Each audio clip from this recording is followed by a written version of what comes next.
I think most of us already know Herb. So Herb, tell us what you're up to. Tell us about your campaign. All Hey, yours. thank you all for being here this evening and for the opportunity to speak. And I want to say thank you for everything you all did in 2022. We showed that Rod Whitman is very vulnerable. I'm going to talk in a minute about some of the challenges that we had in 22. So it looks like we're going to have a primary this year. And I think one of the other candidates has already spoken to you all. There's a rumor that some other folks may jump into the race. We'll see. Being a former college athlete, I enjoy competition, so the more the merrier. The question I pose to folks when I talk about the campaign is about this campaign, this primary is, what are we trying to do? What is our purpose? Do we want to win in November, or do we just want to do the same thing we've been doing for the last, 14, 15 years? There's only one person that can beat Rod Whitman in this race right now at this time in 2024, and that person is me.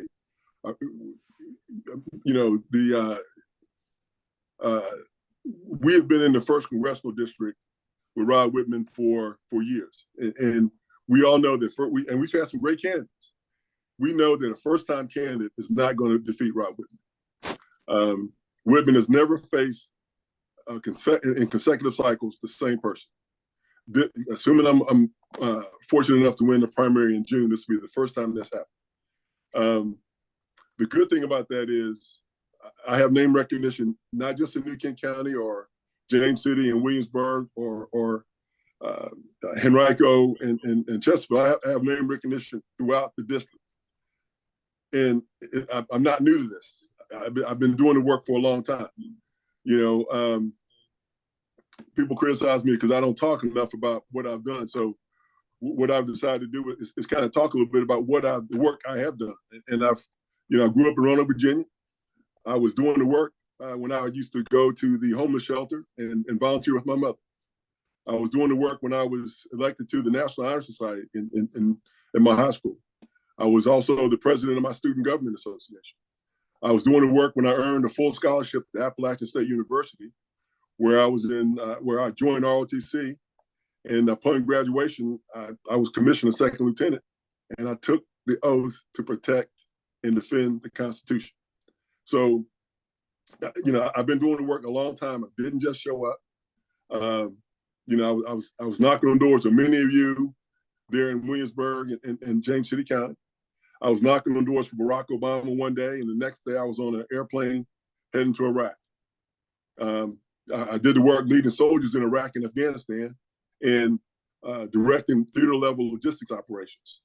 I'm on the board of directors for the Community Action Agency here in Williamsburg and James City County, and where we affect change every day, and we oversee the Head Start program. And, Head Start has been very successful in preparing our young people for not only for school, but for life. I've been doing the work for a real long time. I didn't just show up. I was doing the work when I was elected treasurer in New Kent County, a very, very red New Kent County.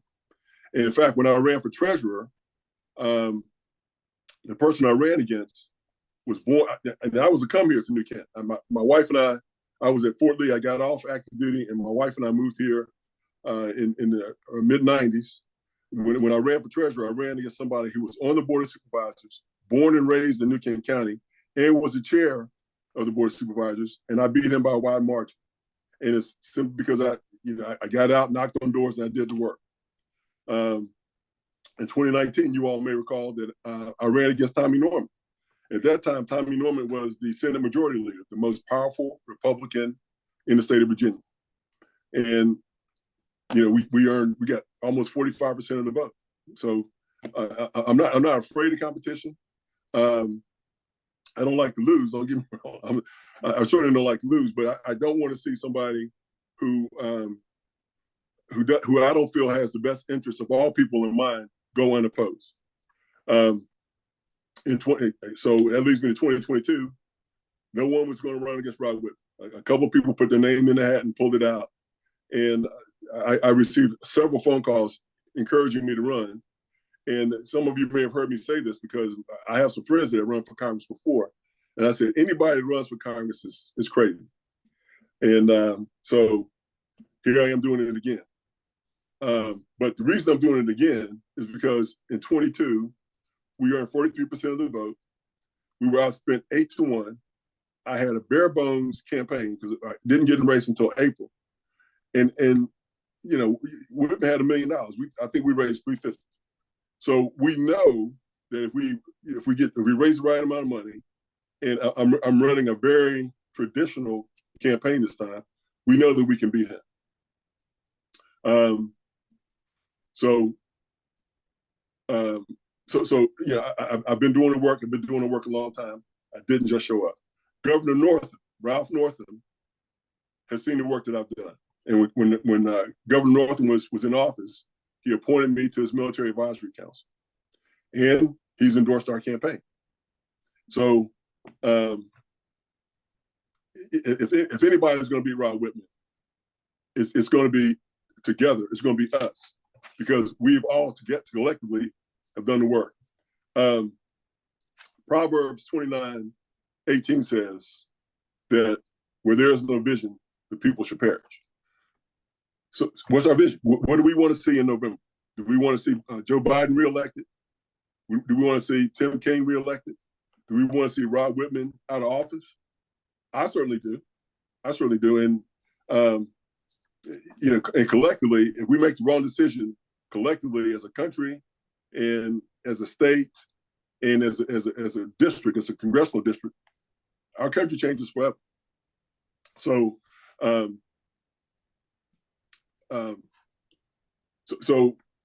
I believe that I'm the only person that can beat Rod Whitman in November. The Republicans certainly have a vision. And if you all haven't read Project 2025, I strongly encourage you to read that.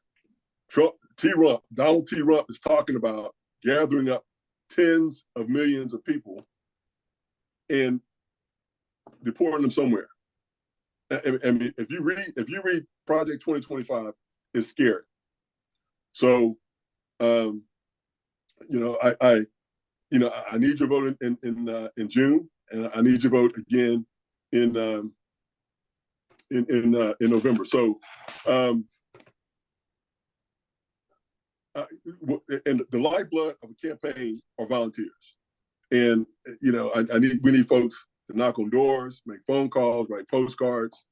There are a whole host of things that we're going to need volunteers for. At this point in time, my focus is just, you know, raising enough money to fund our campaign through this primary. And I also, if I don't do this, Jen's gonna get on my case. I got to ask, you know, for money. Yeah, I know a lot of people can't stroke a check for $500 or $1,000 or $2,000.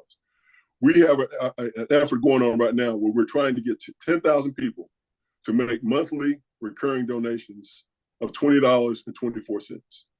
If we reach that, and we're I'm not even gonna say we're close, but that's something that we've been pushing since we started fundraising. If we do that, we fully fund our campaign. The last thing is, I need your vote. You know, I'm a retired veteran. You know, I did 2 tours in Iraq, 2 tours in Afghanistan, and folks tell me all the time, "Thank you for your service." And that's all well and good, but the best way to thank a veteran for their service is to exercise your constitutional right. Vote. If you want to thank a veteran, vote. And not only am I asking for your vote, I'm asking you to go out and find Bubba, Pookie, and Ray Ray, because we all know Bubba, Pookie, and Ray Ray. And they, you know, Bubba, Pookie, and Ray Ray ain't thinking about voting. But we need to let them know and make them understand that this literally is the most important race in the history of this country. So, so with that, I'm going to stop talking and answer any questions that you might have. Who wants to go? Who wants to go first? Herb, can I ask a question? Sure. Can you tell me how long you served in the military and what you did when you were there? Like, can you give me just a little bit more of your Sure. background? Sure. I did a total of 30 years. I did 10 years on active duty. Um, uh, the Army sent me back to school at what is now, what used to be Fort Lee. They sent me back to school to get my master's degree. And while I was there, Yvonne and I decided to get off active duty, and that's when we moved to New Kent. What I did in the military, I was a logistics officer, and a project manager. I don't know if anybody knows what a PMP is, a project management professional, but I managed to earn that designation. But I was I was a logistics officer.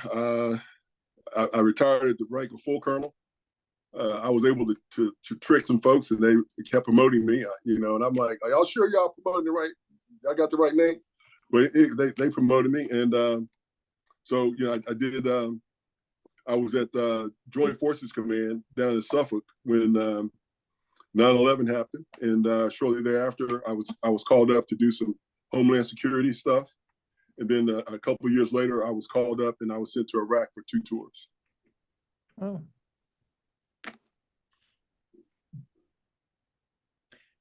So let me say this. I'm calling a lot of folks on the phone, and they want to know what are my priorities, what's important to me, and what I tell folks is the first thing is democracy.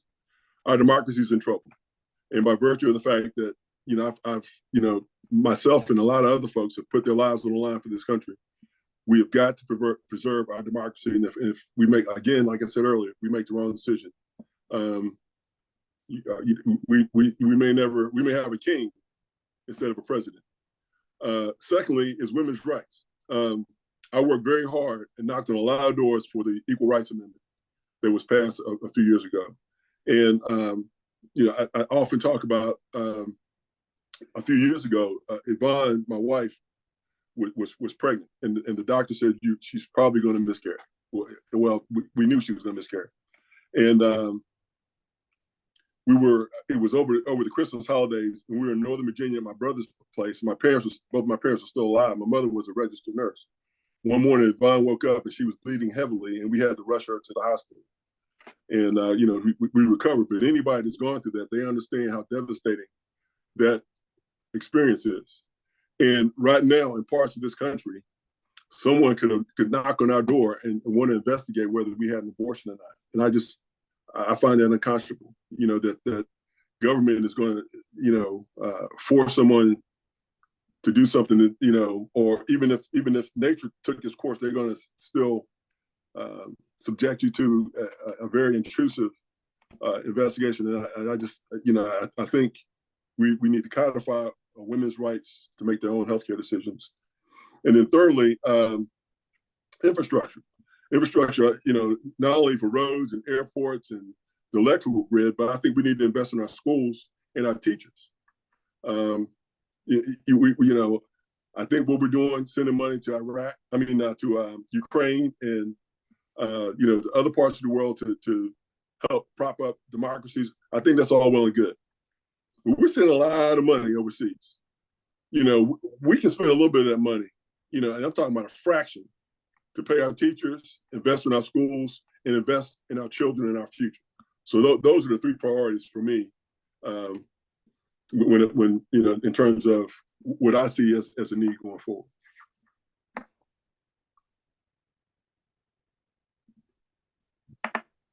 No questions? I think Jan has a question, but she's on mute. Jan, are you talking to us? I've got a question. Okay. Yes, ma'am. It's Aura. Herb, my husband Charles and I have, over the years, especially the 2022 election that you were running for, we have been your strongest supporters and really out there working. Like a lot of Democrats are talking, a lot of my friends, we've got real issues. I know there's local issues and there's statewide, there's nationwide. It's in the messaging. And what do we, as a party, what do we do to get our people fired up? Because Right now, I'm not feeling it, and I know I've already voted for early election for the presidential one, and I know, and I used to be a poll worker for 12 years, and I'm hearing from people that the morale, if you want to call it that, people are not enthusiastic. What do we do? It's more than mailing out postcards. It's more than going door to door. But what do we do with these issues on these three different levels to get the messaging through? Well, I used to work for Colonial Downs, and I was the director of investor relations. And what we used to do make roadshows around the state to talk about Colonial Downs and how it could help, various localities with the tax revenue. I think President Biden needs to go on the roadshow. I think he needs, he and Pete Buttigieg is a great advocate. I mean, I don't know if you've all ever seen him, but I think he needs to get his folks, the president as well as his members of his cabinet. They need to be out talking about the things that they're doing. Interstate 64 is going through Newton County. Part of the infrastructure bill is funding that widening on 64. A lot of people don't realize that. The other thing about that is Rod Whitman voted against it. So I just think that, like the other day, the president got a little upset when the thing came out about the classified documents, and he actually showed some emotion. I think that's what he needs to do. On the other side, Donald T. Rump says whatever he wants to say, and because he says it in such a boisterous and belligerent way, people see that as a sign of strength. Well, I think Joe needs to show some emotion. That's what I think. And assuming I win the primary, I'm certainly going to be, out and about all across the district, talking about, what we need to do collectively in Congress. And I'm calling Rod Whitman out on his shenanigans. Rod Whitman is a smart man. He knows better, but he's dishonest. And I call him a doormat Republican. He will do whatever the powers that be in his party tells him to do. So, and Tim Kaine, Tim Kaine is another very strong campaigner. So, you don't have to worry about Tim and myself out, blowing the horn for what we've accomplished. I just think we need to get the president to get out and do a little bit more than what he's been doing. But I agree with you 100%. We a lot of ways too. Right now the economy's great. Sometimes when things are going well, you get a little bit complacent, and I think we're suffering from a little bit of that as well. The jobless rate is down, inflation is down. The stock market is going through the roof. So I think we're a little bit complacent, and folks need to understand that this didn't just happen by itself. When Joe Biden came in, this was a mess. And the other thing, it's funny. I hear folks were like, well, if it wasn't for COVID, Trump would have got reelected. Well, the reality is, as a president, your job is to handle crises. It's to handle when things go bad. How do you handle it? COVID came, and what did Trump do? Trump would try to act like it doesn't exist. And because he didn't handle it and tackle it head on, it got worse. So, you all have jobs. What a lot of folks don't realize is the reason you have a job is because you're there to make sure things go right, because things don't always go right. And as president, that's your job, is to make sure things go, that if there's a problem, you fix those problems, or at least try to address it. And Joe has done a good job of that. And where Trump failed, Joe came in and put things back on the shelf and got things straight. So that's the story we need to tell. And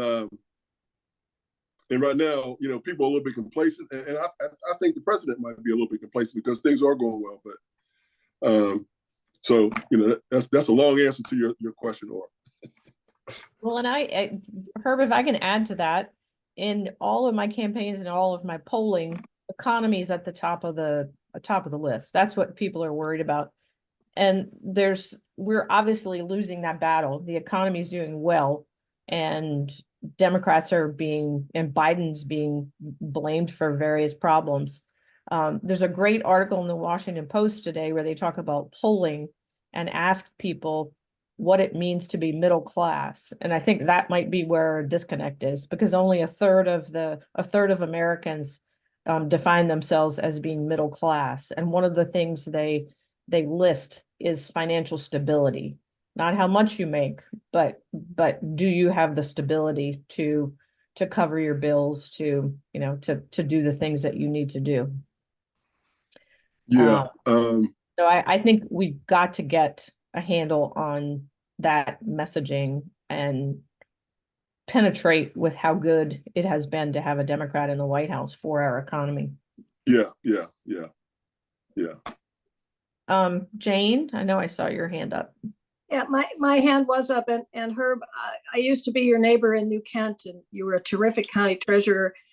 And Well, thank you, Jane. You're welcome, and I love your messaging. I worry, and I put a version of this question to Leslie Mehta a couple of weeks ago. I worry about Democrats talking persuasively and compellingly about domestic issues, choice for women, the economy, housing, education, healthcare, you name it. Democrats are great. But our world is on fire. The whole world is in turmoil. And I guess what I'd like to ask you is how you would prepare or are prepared to kind of prioritize China, Latin America, Ukraine, Gaza, Europe. How do you as a candidate, and how would you as a member of Congress try to sort all that out? So I believe in the spaceship Earth. We have one planet. I'm not trying to move to Mars like Elon Musk. I'm staying right here. We have got to figure out a way to get along with each other.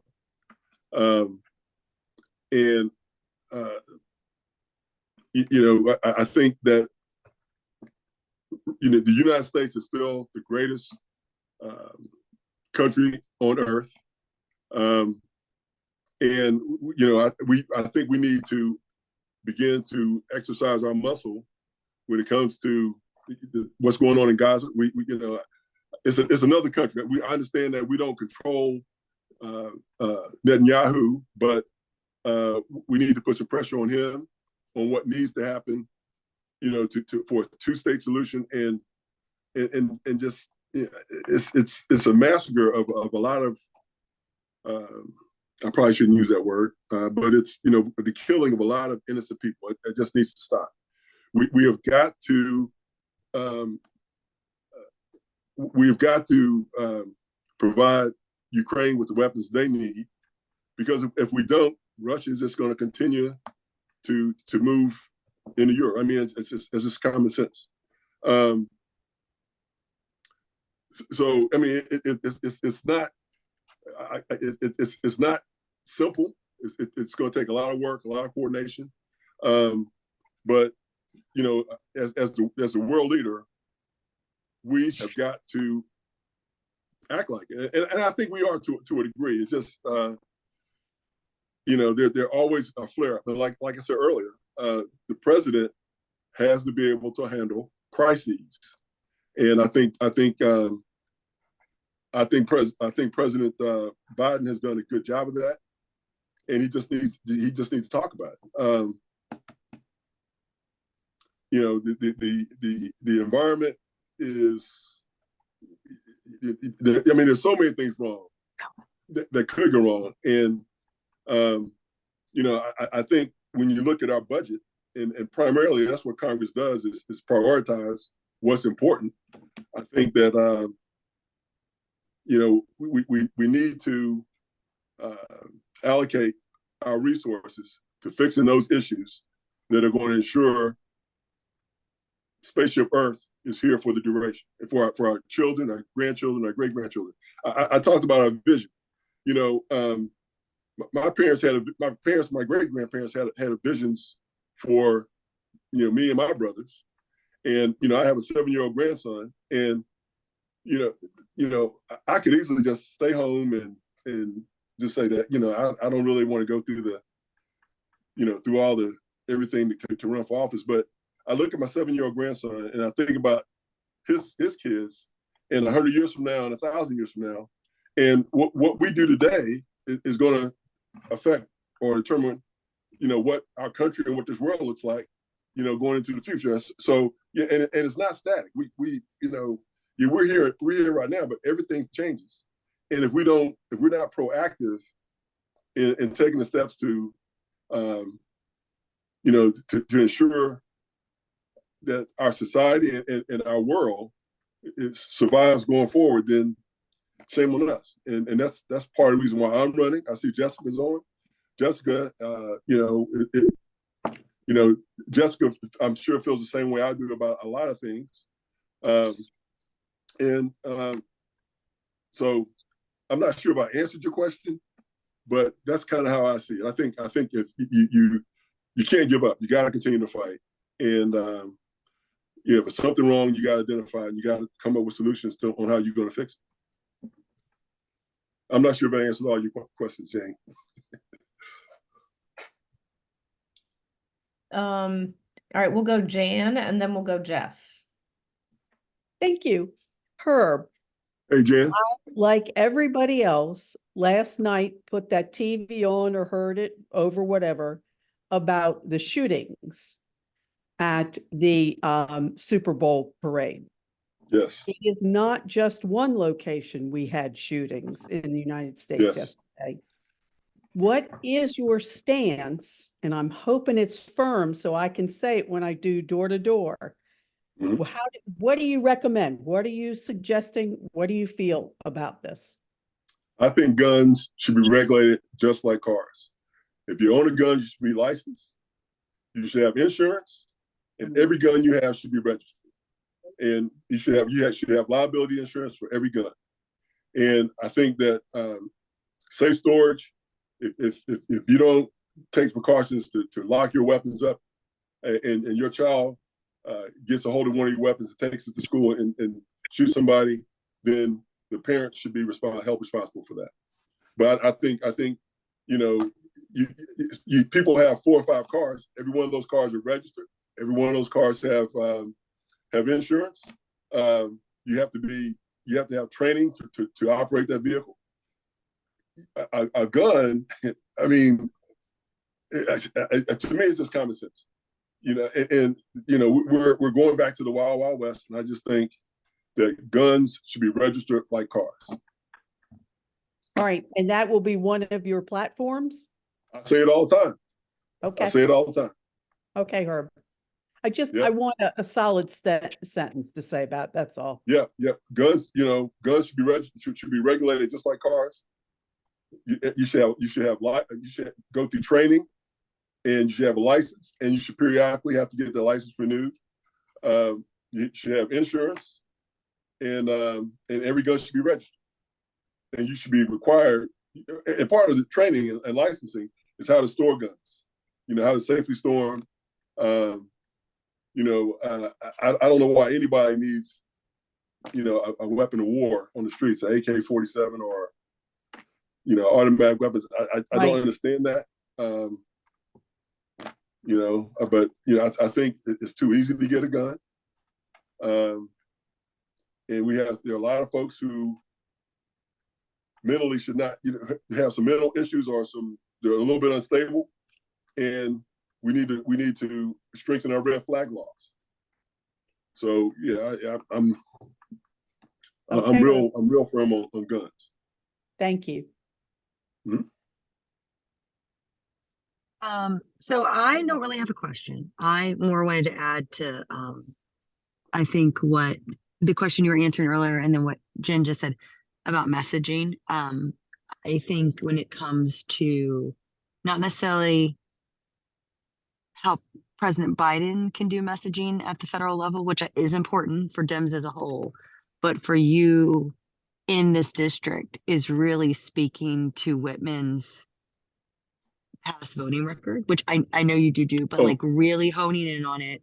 Yes. And saying, you know, like perfect example you gave was like, look at the infrastructure that we've put forth because of the infrastructure bill that our current representative voted against, but propped up Mhm. once it actually showed positive. You know, the fact that we've been promised broadband and adequate cell Mhm. service for how long? And no offense, I can't keep a phone call going down 199 or entering my own neighborhood. You know, and even the economy, you know, I think Jen touched on a point. People, the economy as a whole is great, and it is great statistically. But when it comes to the fact that we go to the grocery store and inevitably corporate greed has kept those Yes. costs high, Yes. Yes. speaking to that and also formulating some policy that can that you can put to pen to paper and speak and presenting that. I think talking about the issues that are near and dear, especially to the rural parts of this district, to the people that have seen a wealth gap increase. More and more people, even in Williamsburg, James City County, are closer to the poverty rate than they were 4 or 5 years ago. So I think just your key is going to be speaking to the good, but also putting some policy pen to paper and saying, this is what I Mhm. want to put to fruition when I get into Congress so that we can make life a little easier for you. I agree with you 100%, Jess. The website is actually in the process of being refreshed for a number of reasons. So we're going to put all our positions up there on the website. And yeah, so no, I agree with you 100%. I just wish, Jess, I wish I had the talent you have on TikTok. I just don't. I don't know. Herb, I I'm would not, download I'm not, TikTok just to watch you on TikTok. I know well, I don't know. I'm not, it's not as, I'm I not as promise you. I I'm promise not you as it's photogenic not as as hard. I oh yeah, I know appreciate it's hard. I know it's hard, and I'm not as photogenic as Jessica. I probably scare some people. So, but you're right, Jess. I agree with you 100%. Yeah, I think those getting in the doors, messaging wise, you know, with the mailers, with the you know, whatever you're putting forth, and Yes. speaking to that and offering solutions. I think that's the problem. People want solutions. They're tired of, especially these middle ground voters are tired of the othering. They don't want to hear Yeah, like that's what you that's a think good point. Whitman's going to do. They don't want to hear that. They don't want to hear what you think Whitman's going to do. They want you to show what he's already done, and they want to know what you're going to do. And I think that Right. messaging gets lost a lot of times in Democratic messaging. No, I got you. I agree 100%. I think we need to call Whitman out every time he does something, every time he votes against something. You know, when he didn't support us, the military, with Tuberville, he has to be called out each and every time, but we have to figure out how to get that word out. Thank you. No, I agree. We have tried to do that with the PACT Act last year. He tried to take credit for the PACT Act, and he voted against it. We actually called him out on the infrastructure bill. We probably need to do a better job of highlighting that, but I agree with you 100%. How are we going to appeal to the younger voters and get the younger people voting? That's been something I've been concerned about for a while. And I don't know what efforts are underway, but I think that we really need to double down on that for this upcoming election. So I don't know if you have plans, Herb, specifically, or what we can do to help support you with that. That's a great question. If you know, if I could crack that nut, you know, I'd probably be a billionaire. That's a good question. Yeah, I know that the president has done some things for young folks in terms of school debt relief, and he probably needs to talk about that. You know, I mean, there's I think that the president and Democrats just need to talk about, you know, the things that we have done for young folks, because sometimes, you know, you forget. But that's a great question. I don't know, Jess, do you have anything to add to that? Because I know a lot of young folks use TikTok, and I would say, like, I would say, one of the things is, and it comes back to these affordability, like, I mean, I think a lot of people in here who have children and grandchildren know that your college student is not walking out of college and getting to buy a house or live on their own or have more opportunity like we did. It's just the reality of our of affordability and the way things have gone, especially when it comes to housing costs and average cost of living. So I think, again, it's about putting pen to paper on some feasible policy that can change that. I also think we need to be incentivizing trade opportunities coming out of high school. So these, you know, these 18-year-olds and up, and also trying to figure out a way to lower the cost of college tuition. I'm a big proponent of let's do 2-year colleges for free. I think every person in this state, in this country should have access to community college at 100% zero cost. If that's something you can stand behind, I'd say that's something you should talk about. Because that's giving people an opportunity to get into a trade or to get a foundation of education and maybe transfer to a 4-year school if they have higher endeavors in the future. But I think really playing into the way that their lives can be a little more successful. I mean, I think Gen Z, a lot of people like to call them lazy. I just call them smarter than us. They understand that they shouldn't have to work 40, 80, 90 hours and waste their lives away at a job and not have a social life and not enjoy the things that they truly are supposed to enjoy. As my teenager sitting next to me hear me say this. But, you know, or the fact that you've got people currently saying people shouldn't be able to retire like Nikki Haley till 71. That's nonsense. So really speaking to these issues, like, I want Social Security to be there. I want you to be able to work and survive and thrive. And so I think again, you have to have some really good solutions and policy that's going to get them excited. Because right now there's not a lot for them to be excited about. I think we also have to realize too where they are in their lives and what their politics are, because, you know, all the research young voters will never outvote seniors. There's so many seniors and it's not going to happen.